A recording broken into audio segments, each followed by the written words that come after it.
Hello, and this is Miss Yetter again for our sixth installment of The Worst Class Trip Ever by Dave Barry, and we are on Chapter 6, page 71.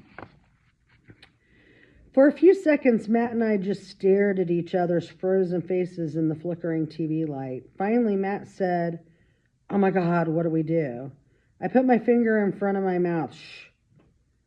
I looked at the room phone. Should I call somebody? Who? More knocks on the door. Harder this time. I realized something. If they had to knock, that meant they didn't have a room key. What do we do? Matt said again. Nothing, I said. We stay quiet. They can't get in. Then the toilet flushed. I forgot about Cameron. He came out of the bathroom. I waved my arms to get his attention, but he wasn't looking my way. A voice outside the door said, "Hello, hotel security, open up." Cameron turned toward the door. "No," I said, jumping up. Too late. Cameron was turning the doorknob. The door banged open and Cameron staggered backward as the big guy wearing the hat and overcoat shoved him into the room. Right behind him was the little guy wearing the red dress and the blonde wig, looking like the world's ugliest lady. He closed the door behind him and turned on the room lights as the big guy kept shoving Cameron backward. "Hey," said Cameron. "Shut up," the big guy pushed Cameron down onto his bed. Victor in the other bed was waking up. He blinked, looked at the two weird guys, started to say something, then decided not to. The little guy walked past the big guy and stood in front of me and Matt. He looked really ridiculous in the wig, but this did not seem like a good time to say so. "Where is it?" he said. "Where's what?" said Matt. "Have I mentioned that Matt's an idiot?" The little guy sighed. He pointed to the big guy and said, in a reasonable sounding voice, "Would you like him to beat your head on the wall?" "Not really," said Matt. "Good, so tell me, where is it?" Matt looked at me, which caused the two weird guys to look at me, which was unpleasant. "We don't have it," I said. The big guy stepped toward me.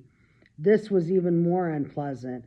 I took a step backward. My back was now pressed against the wall. "What do you mean you don't have it?" said the little guy. "We gave it to somebody." "Who?" said the big guy. I didn't answer. The big guy raised his fist. It was a big fist. It looked like a catcher's mitt.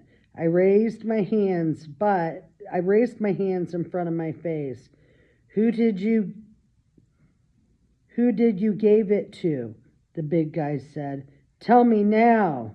He emphasized those last three words by pounding the wall right next to my head. Bang, bang, bang.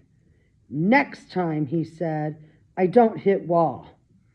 I was thinking as hard as I could for a person who was very close to peeing his PJs. On the one hand, I didn't want to sick these two lunatics on Susanna. On the other hand, I didn't want the big guy to turn my brain into guacamole. "One more time," said the big guy, raising his fist again. "Who'd you give it to?" You what?" I honestly didn't know what I was going to say after and I never will know, because that was when the window opened. We all looked that way and saw Susanna in her pajamas standing on the hotel driveway roof and leaning through the window. She was holding up her iPhone. "I called 911, she said. "The police are on their way." The big guy and the little guy looked at each other. Susanna said, "You guys are in major trouble." The big guy gave a "what now" look to the little guy. The little guy grabbed Matt's arm and said, You took it, and you will tell me where it is right now."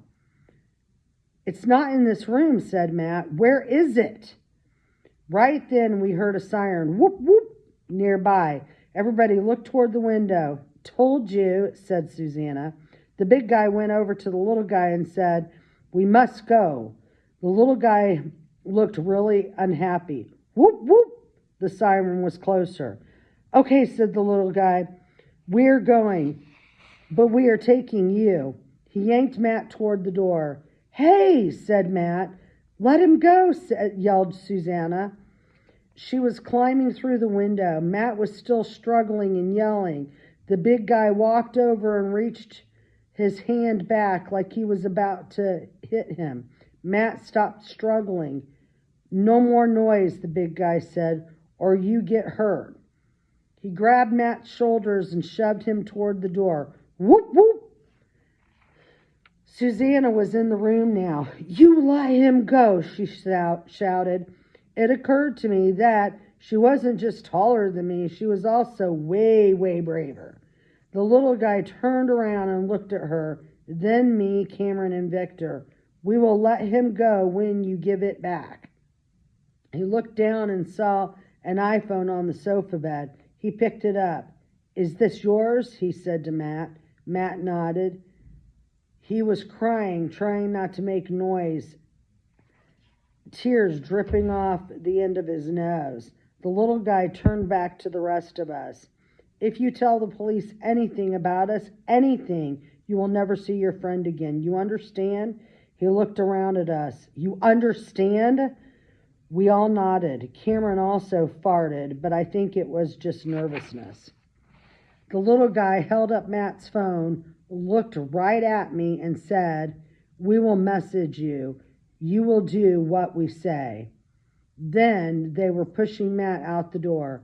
I caught a glimpse of his teary red face looking back at me, scared to death, and then they were gone.